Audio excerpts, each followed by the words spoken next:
निरंजन अलख निरंजन हो अलख निरंजन। आता मैनावती आणि गोरक्ष यांना प्रत्येकी शेवटचे एकच दान टाकता येणार आहे।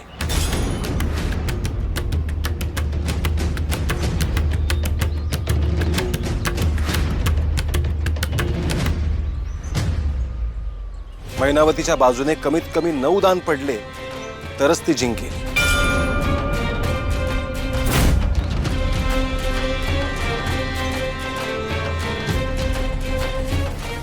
गोरक्षाच्या बाजूने 5 जरी दान पडले तरीही तो जिंकेल।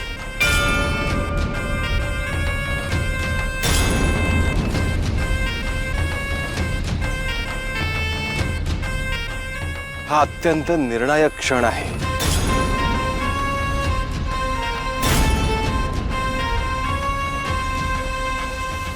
गोरक्ष दान टाक।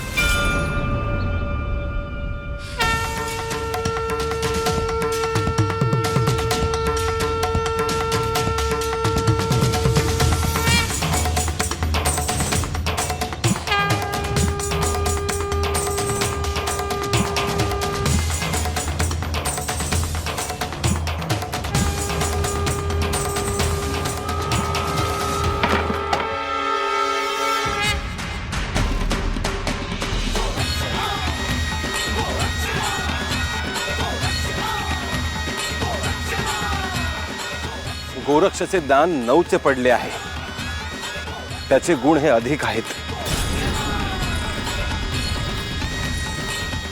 मैनावतीचे हे 9चे दान पडले तरच ती जिंकेल।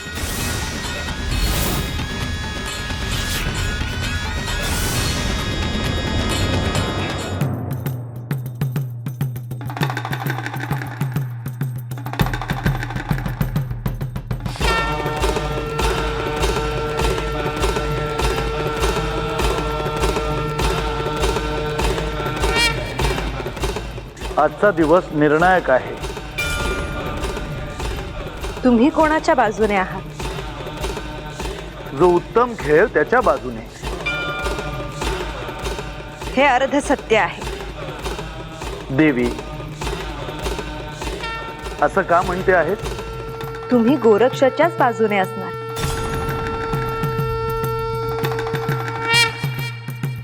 हा खेळ आहे आणि तो परमनियतीवर सोडून दे।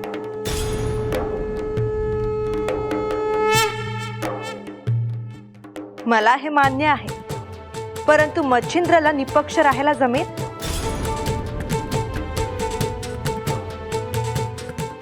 सगळ्यांचीच परीक्षा आहे।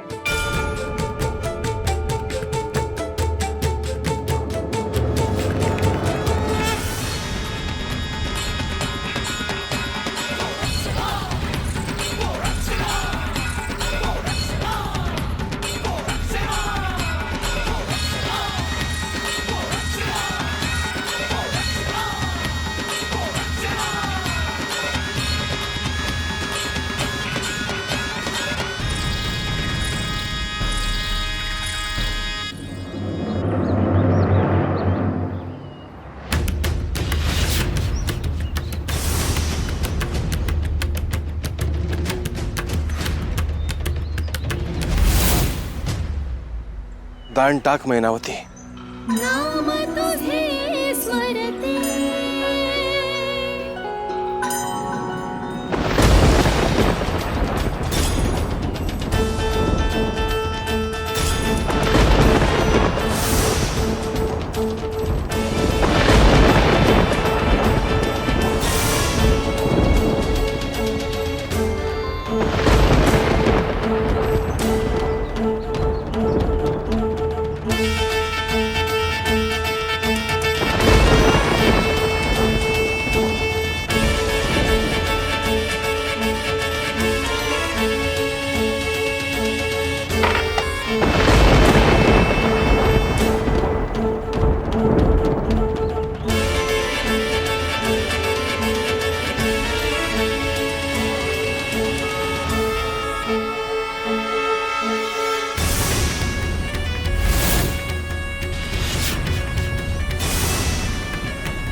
सारीपाटाच्या या खेळात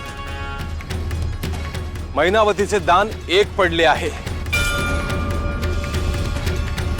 त्यामुळे तिचा पराभव झाला.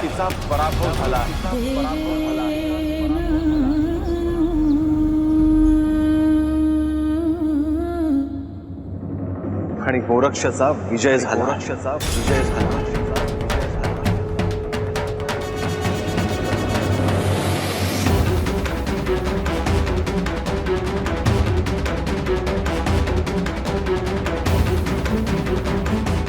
निर्णय झाला आहे. आता सगळं स्पष्ट झालं असेल. मच्छिंद्र स्त्री राज्यातून बाहेर जाणार हे निश्चित झालंय.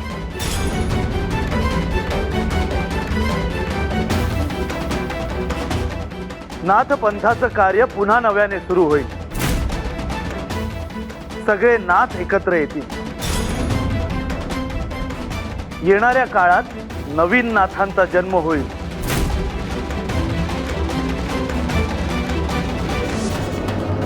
आपण इथेच थांबूयात आणि राजवाड्यात जाऊयात.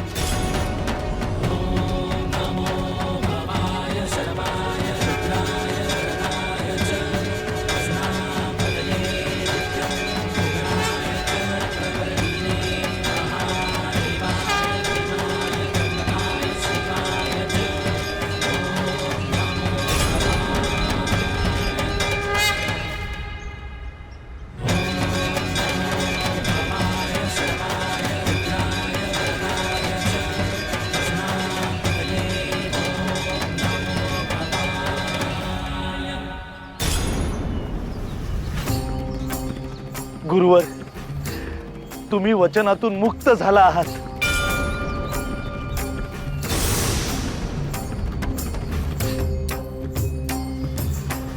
आणि आता स्त्री राज्यातून तुम्हाला बाहेर पडण्यापासून कोणी अडवू शकत नाही.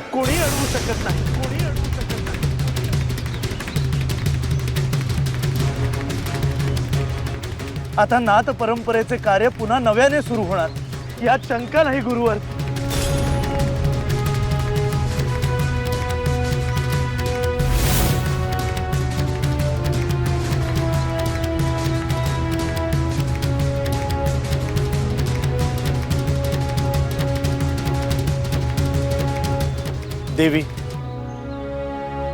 देवी, ज्या कुशलतेने तुम्ही हा खेळ खेळलात त्याचे निश्चितच कौतुक आहे.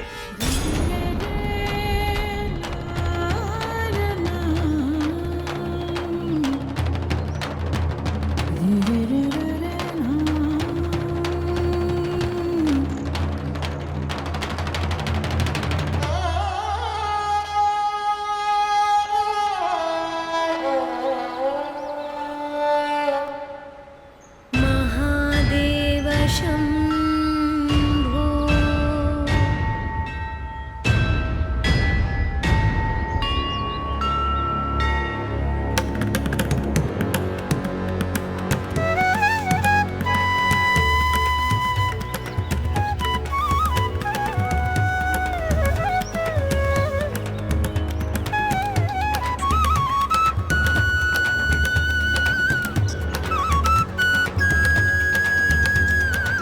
आपण इथेच थांबूयात आणि राजवाड्यात जाऊयात.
श्रीनाथ आता निघून जाणार का? पण आता काय बोलणार? देवी हरलाय.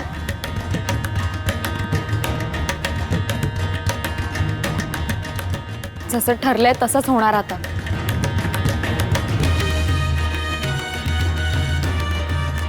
पण असं नाही होणार का? श्रीनाथ आपला निर्णय मागे घेतील. असं कसं होईल? गोरक्षनाथ कसं ऐकतील?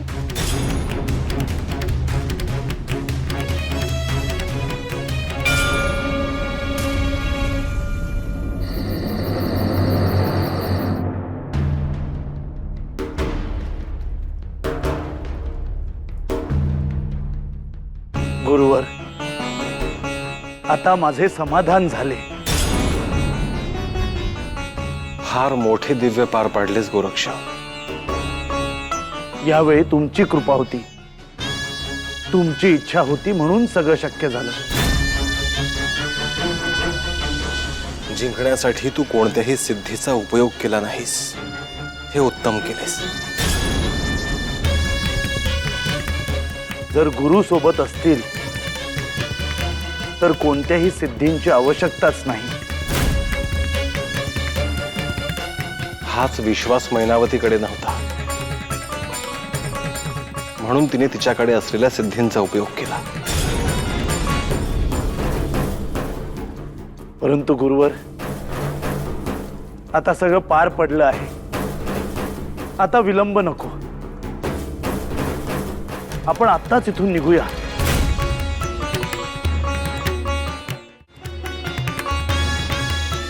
गोरक्ष, आता इथून जायचे निश्चित झाले आहेच, तर आपण अवश्य निघूयात.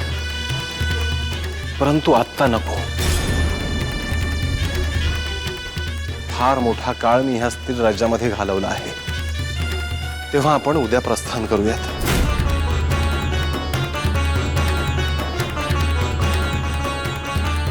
जशी तुमची इच्छा गुरुवर. परंतु एक विनंती आहे. मला असं वाटतं की आपण उद्या सूर्यास्त होण्याआधीच तिथून प्रस्थान करूया. होय. तोवर मी मीनला भेटतो. मीही मैनावतीला भेटून येतो.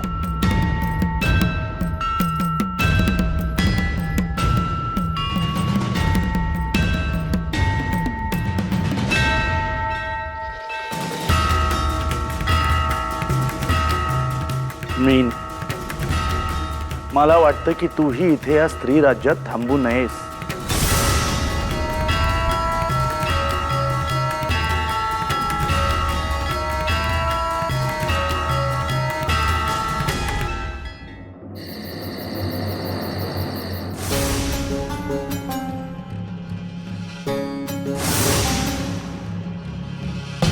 श्री हनुमंतरायांना मुक्त करून ही जी चूक केलीये ती चूक मला पुन्हा करायची नाहीये.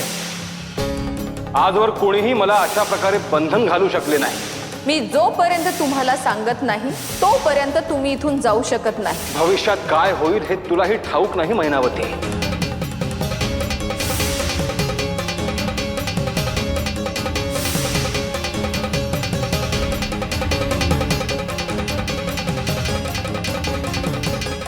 आता यानंतर केवळ मीच तुमच्या आयुष्यात असणार आहे. गोरक्ष, गहिनी, जालंधर हे नाथ परंपरेतले 3 महत्वाचे नाथ आहेत.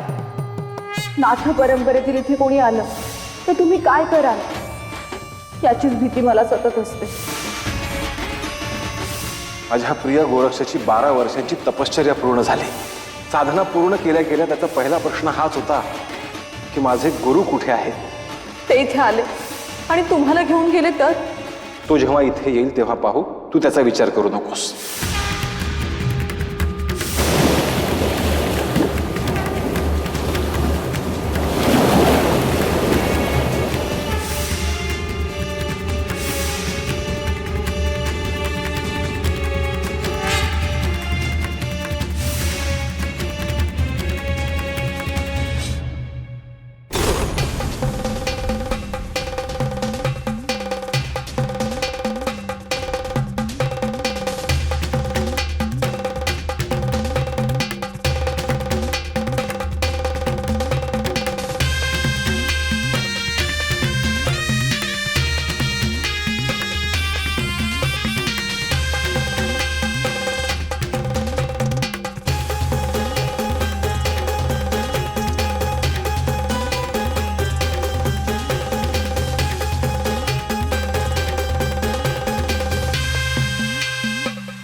उद्या मी स्त्री राज्यातून जाणार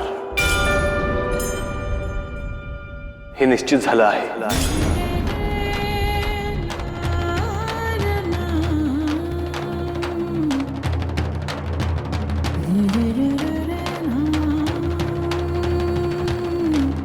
म्हणजे तुम्ही खरंच जाणार? मैनावती, मी तुम्हाला नाही जाऊ देणार.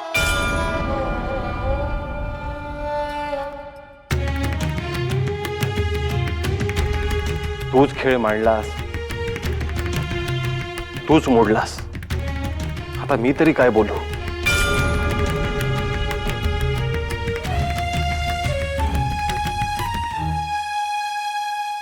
मी तुमच्याशिवाय नाही जगू शकत. मला समजतंय मैनावती. मग थांबा ना इथे. हवं तर गोरक्षनाथांना जाऊ द्या. असं कसं होईल? शब्द दिला आहेस तू. आपण नियम केलेत ना, मग ते आपल्याला नाही मोडता येणार का? भानावर ये मैनावती.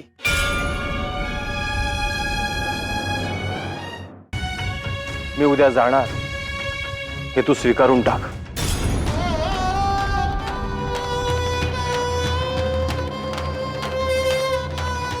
अहो, चूक झाली माझ्याकडून.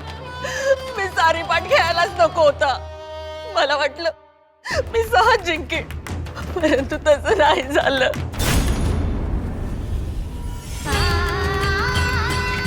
मी तुला शब्द दिला आणि थांबलो. आता तू गोरक्षला शब्द दिला आहे. मी निघालो. तुम्ही शब्द दिला म्हणून थांबलात. तुमचं माझ्यावर कधी प्रेमच नव्हतं. तू सावर स्वतःला. मी एवढी विनवणी करते आणि तुम्ही जायची भाषा का करता आहात? मी तुम्हाला नाही जाऊ देणार.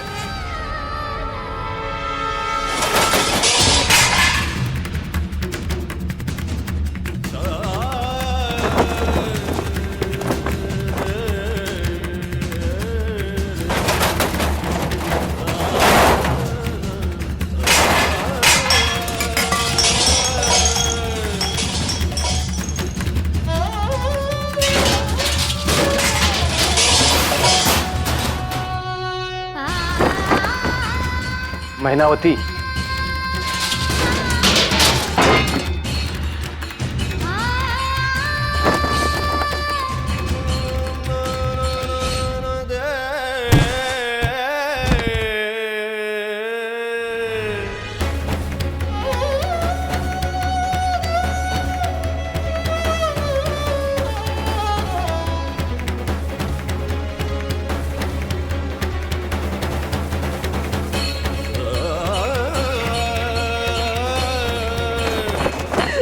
मी स्त्री राज्याचा मुख्य प्रवेशद्वार कायमचं बंद करीन.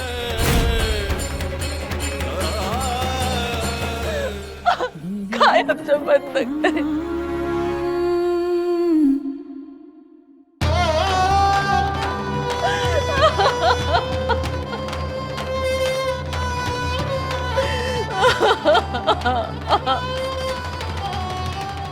शांत हो मैनावती. डोळे पुस.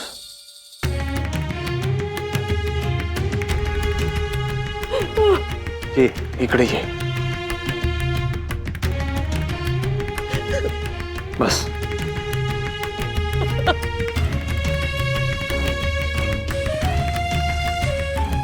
हे बघ, आता सगळं संपलं आहे. आपण वेगळे होणार आहोत. तू इथे मीन सोबत राहा. दुसरा काहीही पर्याय नाही.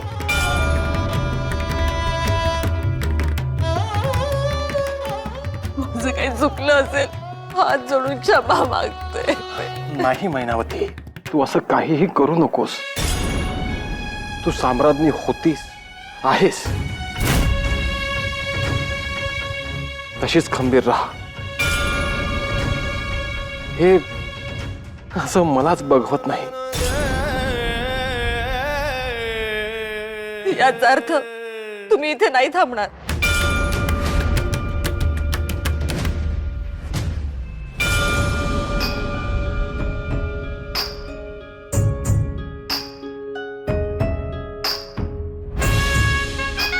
मी तुमच्या सोबत येते.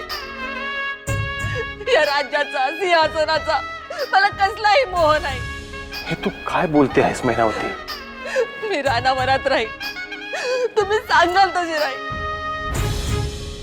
परंतु परंतु मी तुमच्याशिवाय नाही जगू शकणार.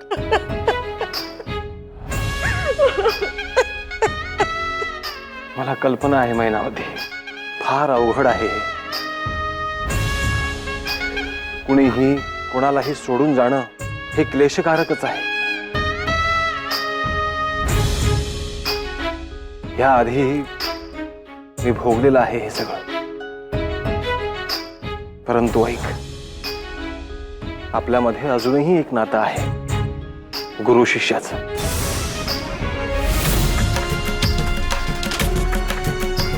ते नातं कायम तसंच राहणार आहे.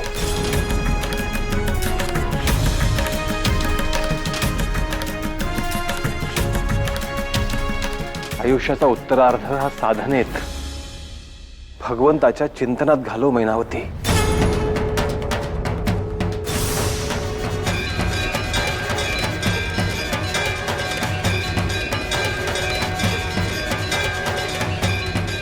माझी एक इच्छा आहे.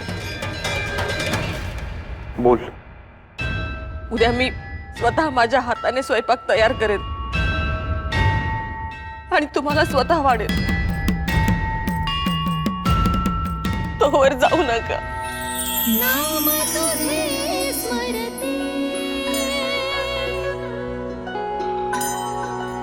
खूप पवित्र प्रेम आहे मैनावती तुझं. तुझ्या शुद्ध अंतःकरणाने माझ्यावर प्रेम केले ते ईश्वराला अर्पण कर.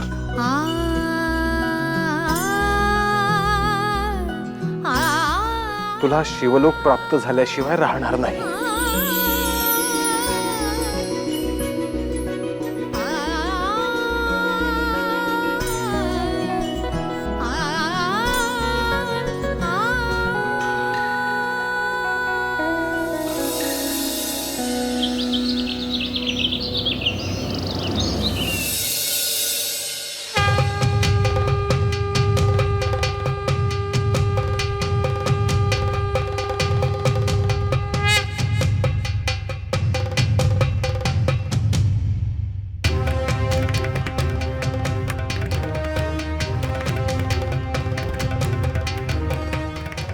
गुरुवर, आज कसं आहे नियोजन?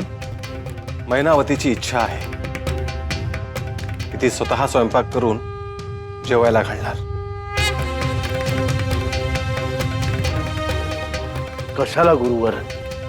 असू दे गोरक्ष, जाता जाता नाही म्हणता येत नाही. परंतु गुरुवर, असं होणार नाही ना की निघताना पुन्हा काहीतरी कारण निघेल आणि तुम्हाला थांबावं लागेल? नाही गोरक्ष, आज आपण इथून निघणार आहोत हे मात्र निश्चित.